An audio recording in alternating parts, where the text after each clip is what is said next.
There is a common misconception that passenger trains cannot make money, and that they never did. The only reason that private railroad companies ever ran passenger services at all, according to this point of view, is that 1. The ICC mandated it, and 2. Fast passenger trains often carried mail, which is a kind of freight and is therefore profitable.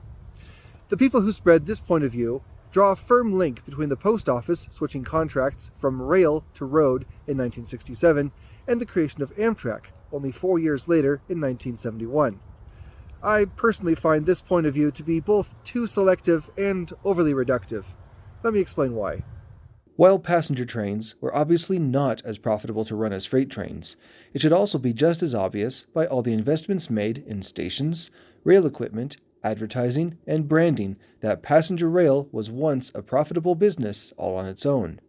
Things like mail contracts definitely helped, as is evident by all the historic post offices built either directly adjacent to or even combined with major train stations.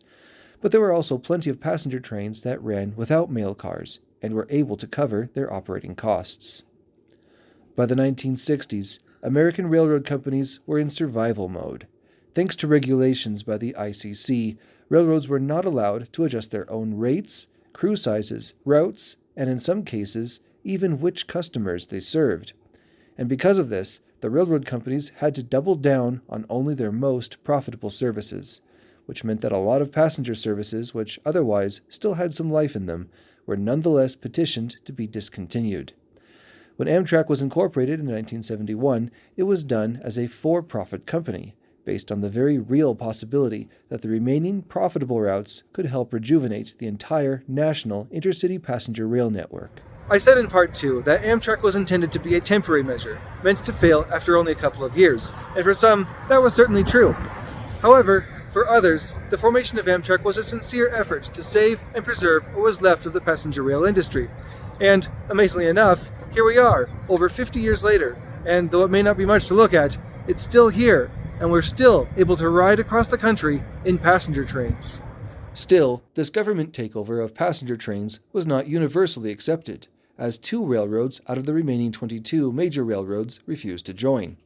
One was the Southern Railway, who for the next 6 years would continue to run its Crescent 3 times a week between New Orleans and Atlanta.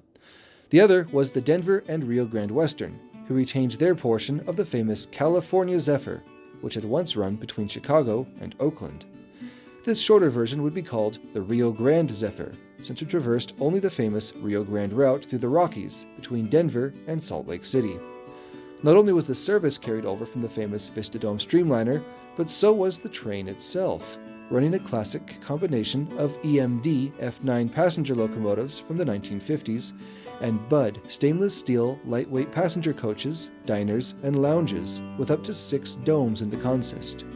In the dining car, full meal service with signature menu items from the original California Zephyr, such as the Rocky Mountain trout, continued to be served on white linen with fresh flowers, as if nothing had changed.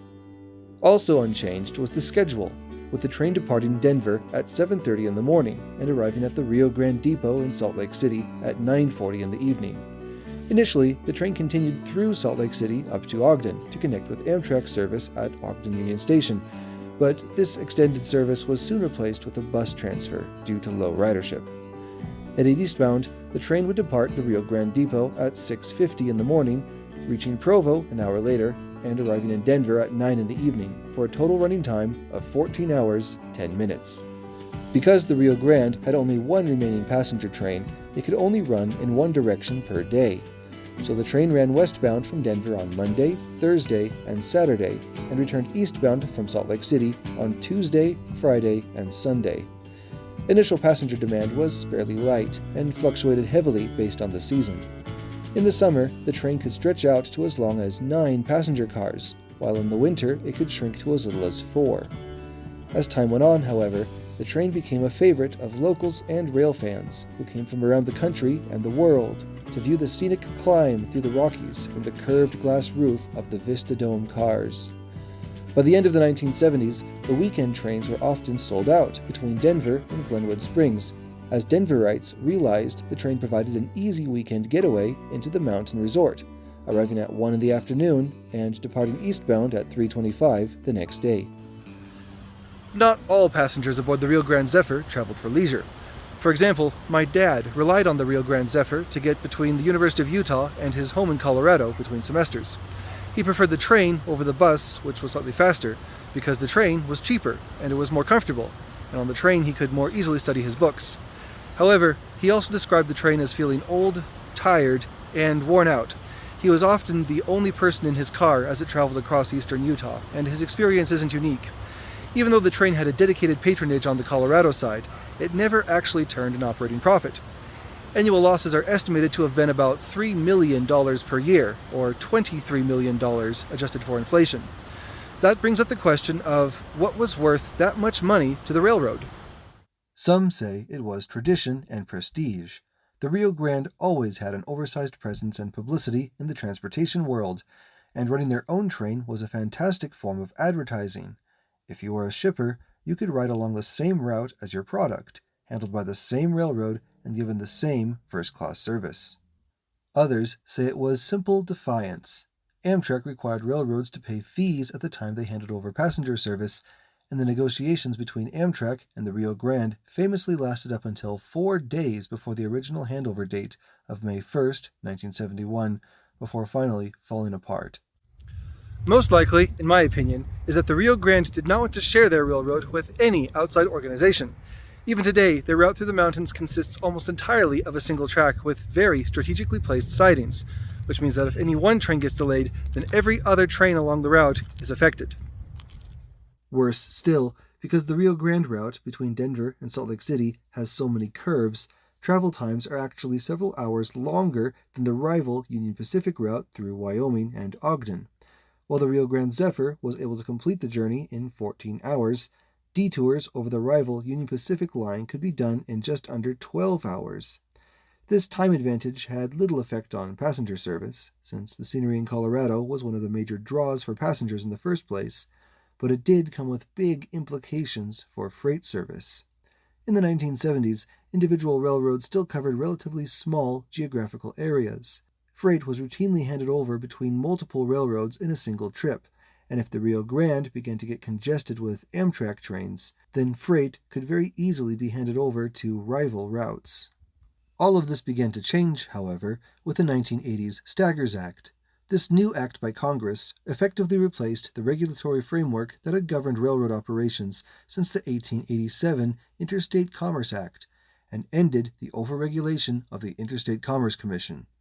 That commission would continue on for another 15 years, steadily losing power and influence until finally being dissolved in 1995. The new regulators at the Surface Transportation Board had a much more lenient approach and allowed the railroad industry to deregulate and become more competitive. The results have been beyond impressive. Today, the rail industry carries triple the tonnage it did before deregulation in 1980.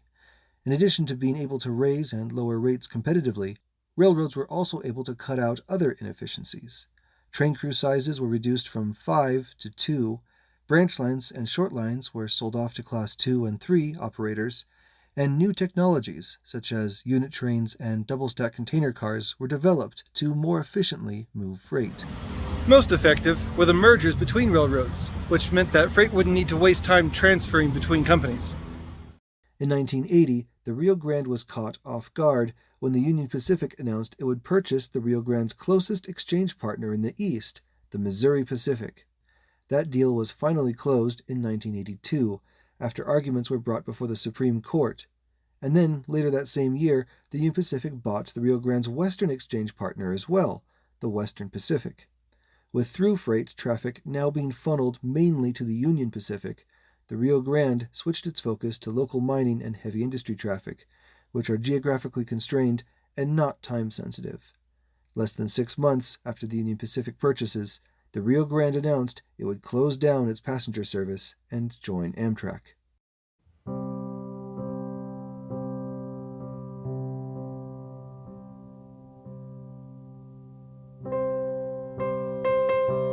By the last run, on April 15, 1983, the train cars on the Rio Grande Zephyr were 35 years old and were showing their age. Replacement parts for the diesel locomotives needed to be scratch-built in the Denver machine shops. Still, the train was at the height of its popularity, and the public responded to the announcement by purchasing every last available ticket for weeks in advance. The train increased to 10 cars in length, and the seats in the domes, which had usually been considered open lounge space, were sold separately, increasing the capacity by over 100 passengers to a total of 375. Everyone knew they were writing a piece of history that would never return, said D.L. Knuter, the conductor of the final train. Quote, Amtrak will never be able to replace it, at least as far as the sentiment. It's the end of an era. Unquote. Though the landslides in Thistle, in Spanish Fort Canyon, prevented the last train itself from reaching Salt Lake City, the Rio Grande Depot had remained in use up until the final 2 weeks of service. The Rio Grande Zephyr was the very last intercity passenger train to be operated by a private company in the United States during the 20th century. It was the last hurrah for a company who had consistently taken pride in its passenger service and larger publicity. It was the last relic of the streamlined age, when the level of art, design, luxury, and elegance were worthy of the names of Greek gods. The Rio Grande had run their train until the glamour of the golden age of rail had fully faded, and the Rio Grande Depot had been there too, to the bitter end. But even this still was not the end of passenger rail service to the Rio Grande Depot. Upon the demise of the Rio Grande Zephyr, Amtrak immediately picked up passenger service on the Rio Grande's famous main line through the Rockies, and unceremoniously dumped its route through Wyoming to do so. Using Rio Grande tracks meant it would be easier to use the Rio Grande Depot as their station in Salt Lake City, even though Amtrak had used the Union Pacific Depot for their pioneer service since 1977. Some typical haggling meant that it took Amtrak until 1986 to fully transition to the Rio Grande Depot, but when they did, they brought with them new routes that the depot had never served before. Now there were connections to not only Denver and Oakland, but to Pocatello, Boise, and the Pacific Northwest, as well as Las Vegas and Los Angeles. The only downside was that, due to scheduling, these trains came through Salt Lake City at around midnight, a practice unfortunately still kept to this day. For a long time, Amtrak ran all 3 of these services together from Chicago in a big Pioneer, California Zephyr, and Desert Wind combination, with the train splitting apart in Salt Lake City, headed westbound, or recombining, headed eastbound. This meant that trains often consisted of up to 18 superliner cars, requiring 4 F-40 locomotives to pull this monster train up and over literally the highest elevation point reached in the North American passenger rail network. No other Amtrak train, before or since, except for the auto train, was ever longer or heavier than this triple combination. Eventually, the operating costs of this behemoth proved to be too much, and in 1991, the Pioneer route was switched back to the original line through Wyoming, with a bus connection available between Salt Lake City and Ogden. This was obviously very inconvenient for connecting passengers, but the budget cuts in Washington were only just beginning. During the Clinton administration, Amtrak came under huge pressures to become financially self-reliant, despite the massive subsidies still being extended to highways and air travel. With none of the 3 routes through Utah able to pay the costs of their own operations, it seemed very likely that all Amtrak service through the state would be dropped only 25 years after Amtrak's creation. Ultimately, the California Zephyr was spared because of its strategic importance in Amtrak's express mail business, which was expected to become a key source of self-sustaining revenue in the coming years. However, lacking express mail services, the Pioneer and Desert Wind were discontinued in 1997. The timing of these cuts is especially interesting to me, since only 2 years earlier, in 1995, Salt Lake City had won its bid to host the 2002 Winter Olympics. At the time, Salt Lake City was the largest urban area ever selected to host a Winter Olympics, and you'd think that local leaders would want to showcase a growing city with expanding transportation options. But instead, every last-ditch effort to raise funds from the affected states fell flat, leaving Amtrak nothing to work with. The last trains ran on May 10th, 1997, the 128th anniversary of the driving of the Golden Spike. But this did not mean that interest in passenger trains was diminishing. Quite the opposite, in fact. The very next year, in February of 1998, the Utah Transit Authority sponsored a test commuter train to run on Rio Grande tracks between Salt Lake City and Provo, using rail equipment from the soon-to-launch Altamont Commuter Express in California. I've been unable to verify this, but if the test train did continue all the way into Salt Lake City, it seems highly probable that it would have stopped at the existing Amtrak station here at the Rio Grande, which would make the Rio Grande Depot the original UTA commuter rail station. But if that was in fact the case, that trip would have also highlighted one of the major problems facing the Rio Grande Depot. For their entire histories, trains arriving at the Union Pacific and Rio Grande depots from the south had needed to traverse over a mile of street running on what are now 400 and 500 West. This is because the tracks went right down the median of the street. This arrangement was a little unusual even at the time that the tracks were laid, but by the 1990s, this had become completely unacceptable. But maybe not for the reasons you are expecting. In the 1960s, the Utah Department of Transportation had constructed Interstate Highway 15 along the western outskirts of downtown, and had even replaced the Rio Grande's freight bypass line along 700 West for 7 blocks. To connect this freeway on the west with downtown on the east, enormous viaducts, over half a mile long each, needed to be built over not only the rail yards, but also over the tracks within the medians of 4th and 5th West Streets. After all, you can't have an off-ramp for the freeway run directly through a railroad crossing. What if the train stops and blocks traffic? And what if those cars end up backing up onto the freeway main line? The result were 3 enormous bridges reaching all the way to what is now 3rd West. These ramps were extremely unpopular. Just like the current viaducts today, they were loud and unsightly, and attracted crime, vagrancy, and urban decay. But now, imagine these viaducts extending all the way to here, the south side of Liberty Park at 3rd West. This is the real reason why the tracks were so unacceptable, because as long as the tracks to the depots remained, so too did those intrusive viaducts. In order to give this area a facelift before the 2002 Winter Olympics, an aggressive plan called the Gateway Project was developed, which promised to open over 650 acres in western downtown to redevelopment, and establish a new district called the Gateway to act as the welcome to Salt Lake City. Instead of long freeway viaducts, shorter bridges would open up onto wide boulevards. Instead of railroad tracks in the middle of the street, parks, medians, and green space would dominate. Mayor Deedee Corradini was an enthusiastic supporter and authorized the city to spend $54 million on the project, or well over $100 million today. The goal, beyond simply shortening the viaducts, was also to revitalize the neighborhood that, prior to the freeway bridges, had once been home to immigrant communities from around the world. Quote, "Once you get a ball rolling, things tend to happen exponentially. Once we get the tracks out of there, it will have a snowball effect." Unquote. While the Gateway Project left no hope of keeping the Rio Grande Depot in service, the plan did originally assume that trains could be moved to the Union Pacific Depot. Piecing together details from conversations I've had with the actual consultants, the plan called for the original north-south running platforms to be shortened so that passengers would have better access to some new east-west platforms that would be constructed directly west of the depot. These new platforms would need to be long enough to serve Amtrak long-distance trains, which would need to reverse into the depot, like at Denver Union Station today. Also backing into the depot would be the new front-runner commuter rail trains, which, instead of a single line running directly between Ogden and Provo, would instead operate in 2 distinct halves, with through passengers needing to transfer in Salt Lake City.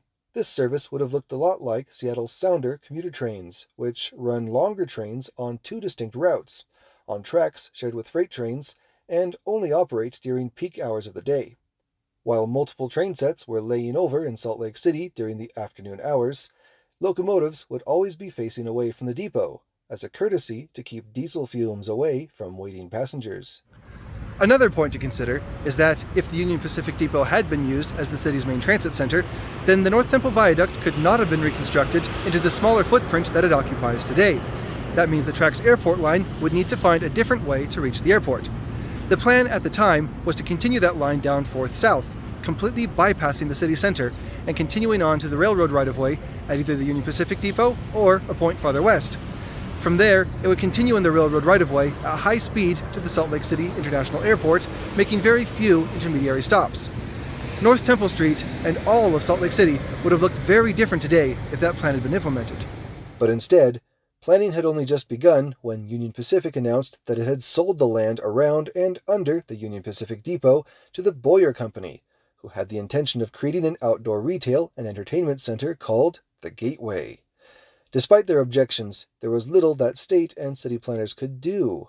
The Union Pacific had donated its depot to the state of Utah in 1988, but, unlike the Rio Grande, it had kept control of the land under the depot, so that even though the state had spent millions of dollars renovating and restoring the depot for potential uses as an art gallery, a history museum, a science center, or even as a headquarters for the Olympics, without the land, they had no means of following through on any of those plans. So, in December of 1999, with just over 2 years to go before the Olympics, and with the tracks already removed in preparation for the Gateway Mall, the state gave in to the pressure and relinquished ownership of the depot to the Boyer Company for a few design concessions concerning the mall.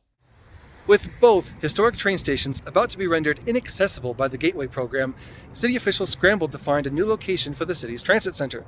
UTA officials preferred the site that would later become the North Temple Bridge Station.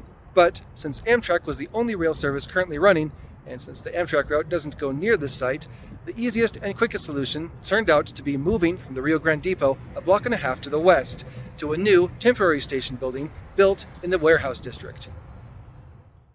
While the Rio Grande Depot had cost upwards of $25 million to build in 1910, adjusted for inflation, this new station cost less than $100,000.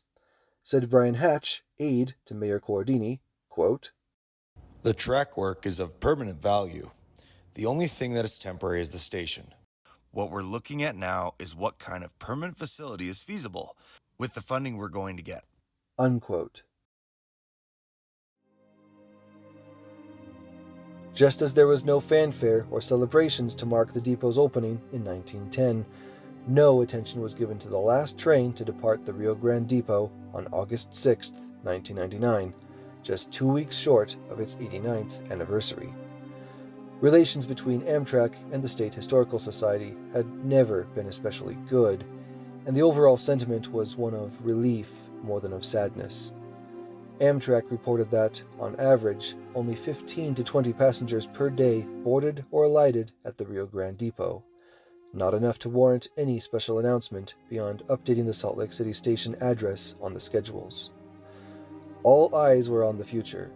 The Olympics were coming, and along with them, light rail, commuter rail, and a new intermodal transit hub.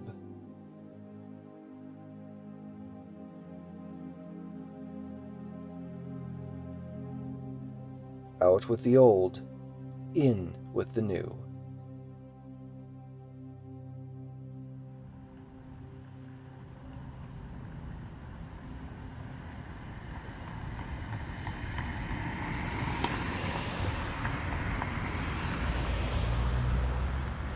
From here, the events are so recent they can hardly be called history at all. The Gateway project and the removal of the railroad tracks did allow for the removal of 3 of the 4 major viaducts into downtown. However, the other promised improvements have been slow to arrive, if they've come at all. The temporary Amtrak stations turned out to not be so temporary after all, as this month marks 25 years of Amtrak trains stopping here. That's a quarter of a century, or 10 years longer than Amtrak trains stopped at the Rio Grande Depot. Ironically, the track work that was touted as permanent was ripped out and replaced when Frontrunner Commuter Rail arrived in 2008. However, the temporary trailer building, meant to last only a few years before being replaced, is still all that Salt Lake City has to show for itself. The Track's light rail network and Frontrunner Commuter Rail have been major success stories for trains and transit in Utah, drawing tens of thousands of boardings per day. But this success has not rubbed off on what is now called Salt Lake Central Station. That glow was cut short when UTA followed through with their original intentions and opened a separate, second transit hub in Salt Lake City below the North Temple Bridge. And this station is by far the favorite transfer point among the general public. The urban redevelopment promised by the Corradini administration did not happen, at least not in the general area around the intermodal hub and the Rio Grande Depot. What was once envisioned as green space or grand tree-lined boulevards are still empty industrial sites or potholed roads flanked by fading warehouses. One of the reasons is that the railroad tracks through downtown were never really removed, only rearranged. Freight trains still consistently block major east-west corridors through the city, and this barrier between the east and west sides of our city has become only more visible as other barriers have fallen. Another major reason for the slow development has been the vagrancy and the transient population, which continued to grow even after the closure of the road home in 2019. For most residents of Salt Lake City, the name Rio Grande brings to mind not the historic train station, but rather the police operation that cleared away the major tent city that grew up on the plaza behind the depot. Today, that concrete plaza is mostly fenced off, with a significant portion used as a staging area for police. The depot itself is also fenced off and inaccessible, ever since it was damaged in the March 2020 earthquake. This extended closure forced the depot's longest tenant, the Rio Grande Cafe, to relocate to a new address near the University of Utah. To be clear, I am very excited about the repairs and seismic upgrades happening inside the Rio Grande Depot. By all accounts, the work being done is very thorough, tying everything together from the footings of the foundation up to the trusses at the top of the roof. At the same time, workers are being very sensitive to the historic appearance of the depot, so that even while much of the plaster and molding work will be new, it should be indistinguishable from how the building first appeared on opening day. Hopefully, when all is said and done, the Rio Grande Depot will be able to ride out even stronger earthquakes than the last one, while taking significantly less damage. For now, though, there is no public deadline for when this work will conclude, and even when it does reopen to the public, it isn't clear at all what the depot's future will hold. Perhaps the restaurant will return, along with the occasional art show, but perhaps not. The new State History Museum, currently under construction behind the State Capitol building, will soon be home to some or perhaps all of the State Historical Society and their collection of artifacts, which had been housed for years in the basement of the Rio Grande Depot.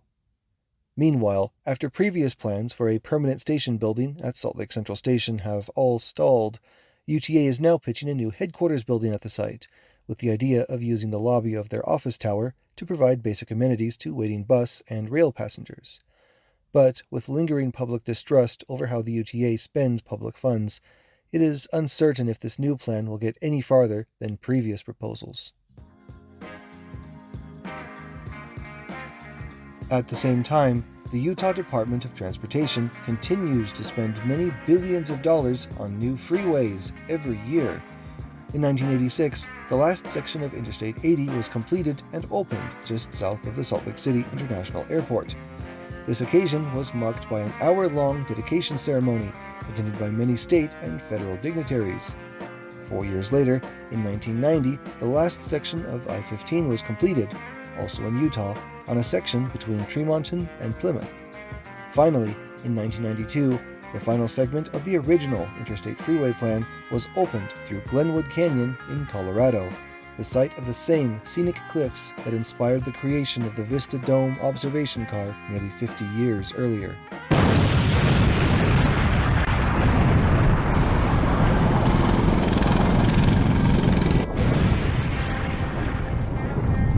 But even with the original freeway plan completed, road construction continues in Utah, with the Legacy Highway, the West Davis Corridor, the Mountain View Corridor, the Bangerter Highway, and the US 89 grade separations, not to mention the constant widening and reconstruction of the original interstate routes. The most recent proposal is a complete reconstruction and widening of I-15 between Salt Lake City and Farmington, which would cost around $4 billion, all said and done. Contrast this with the city's Amtrak service, which has remained essentially unchanged for the last 27 years. No new routes have been added, but at least our single remaining route hasn't been cut. Despite the stagnation in routes and frequency, ridership at Salt Lake City has risen to an average of 75 passengers per day. Talks and studies are ongoing about restoring the 2 routes that were lost in 1997, but negotiations have yet to start with the owner of both lines, the Union Pacific Railroad. Sadly, the Denver and Rio Grande Western Railroad is no more. In 1988, the Rio Grande bought the Southern Pacific Railroad, but the new company decided to use the better-known name of Southern Pacific. Then, in 1995, this combined company was purchased by the even larger Union Pacific Railroad, who had already purchased the Western Pacific in 1982. This means that, in a span of only 15 years, all 4 major railroad companies in Utah had combined into one giant pseudo-monopoly. In 2017, the last active locomotive to wear Rio Grande paint, number 5371, was donated by the Union Pacific Railroad to the Utah State Railroad Museum in Ogden, marking the absolute end of the era of railroad competition in Utah. About the same time as the Union Pacific purchase, and under increasing pressure from investors to continue the cost-cutting and efficiency gains began in the 1980s, railroads began experimenting with a new operational strategy called precision scheduled railroading. And about the same time that 5371 was donated, this had become an industry-wide practice. Critics of this strategy complain that it is the shipping equivalent of gerrymandering, where railroad companies pick their customers based on profit potential, rather than letting customers choose their preferred shipper. Supporters of the strategy point to increasing efficiency by running fewer, longer trains, made possible with new technologies, such as distributed multiple units. This is when uncrewed, remote-control locomotives run in the middle of freight trains to distribute the pushing and pulling efforts between cars. Without these locomotives, trains more than a few thousand feet long would literally rip themselves apart from the extreme forces. But with enough of these distributed power units, trains can stretch out to be as long as you like. The average length of mainline freight trains today is well over 2 miles long and growing. These longer trains do save railroad companies and their investors a lot of money, and they do haul a lot of cargo. American railroads are moving more freight today than ever before, and they are the undoubted envy of rail networks around the world. For comparison, in America, railroads move around 40% of all freight ton miles, while in, say, France, railroads move only around 10%, with the rest going to filthy and inefficient diesel trucks. Despite their commercial effectiveness, these extra-long trains have been criticized for blocking public crossings for an unreasonable amount of time, and have even been blamed for a slew of high-profile derailments and environmental disasters. One thing's for sure, that any passenger train that has to negotiate a rail system filled with these slow-moving megatrains is going to have a very difficult time competing with cars and airplanes for travel time.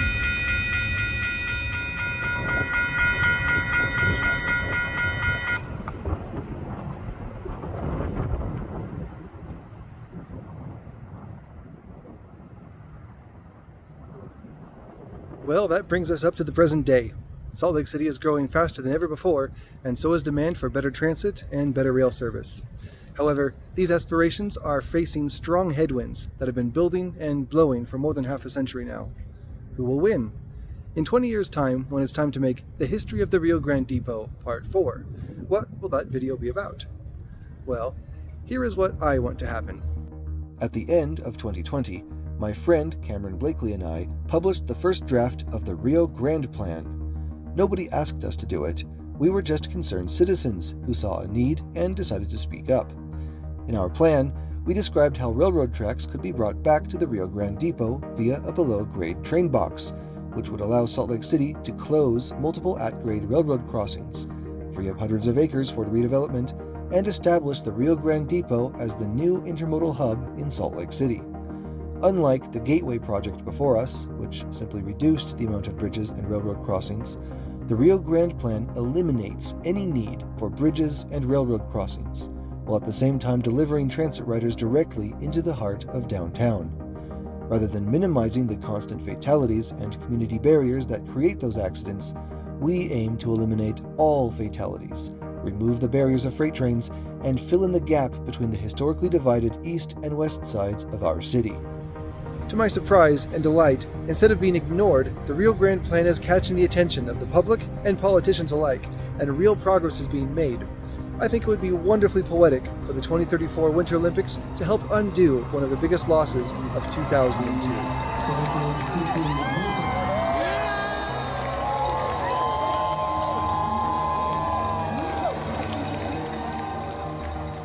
And not only for commuter trains. There is also hopeful news for intercity passenger rail as well. In 2018, a new company called Brightline began operation of an intercity rail service in Florida, running between a massive new rail terminal in downtown Miami, north to West Palm Beach. And then in 2023, service was expanded up to the Orlando International Airport.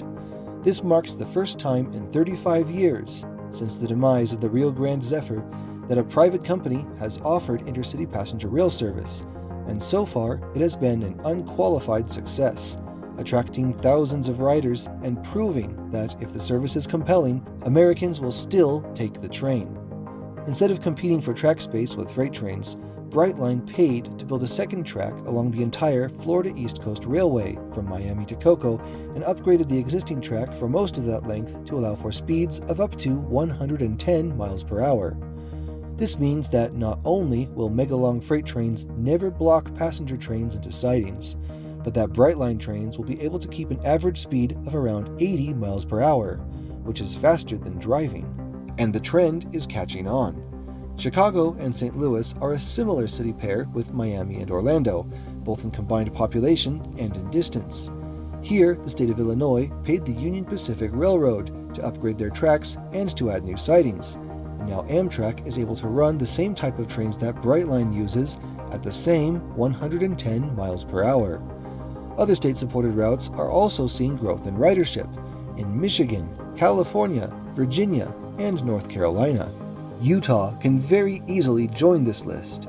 If we can shift just some of the funds we usually use to widen our already bloated freeways, and instead add capacity to selected rail lines, we would be able to run fast, frequent trains to neighboring cities, states, and national parks in times equal to or faster than car travel.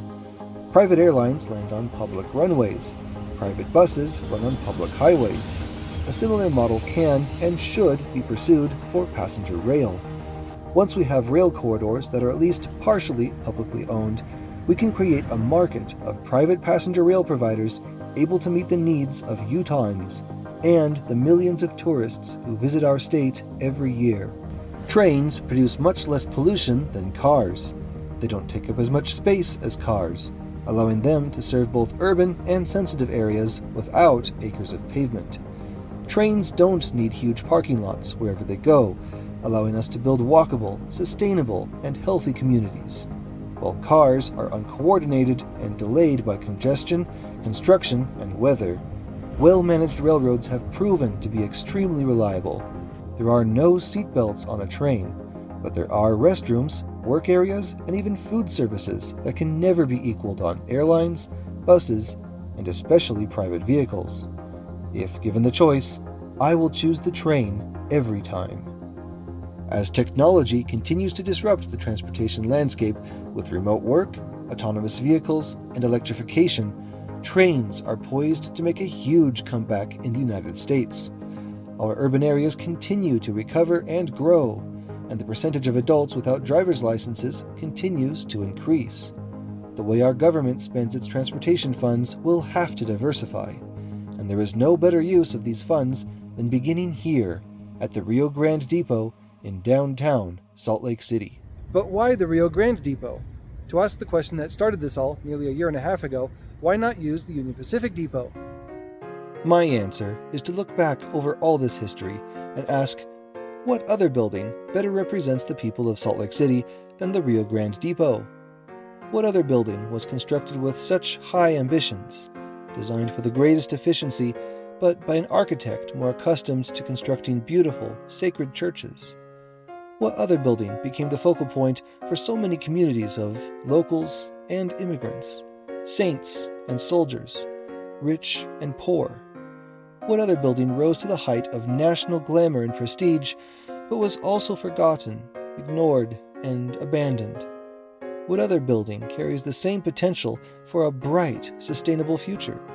The Rio Grande Plan is more than a better connection between our East and our West. It is a better connection between our shared past and who we are now. Those same qualities of ambition, of diversity of experience, and endurance through tough challenges are exactly what we need today in order to make our city truly grand. I'm Christian Lenhart. Thank you for watching.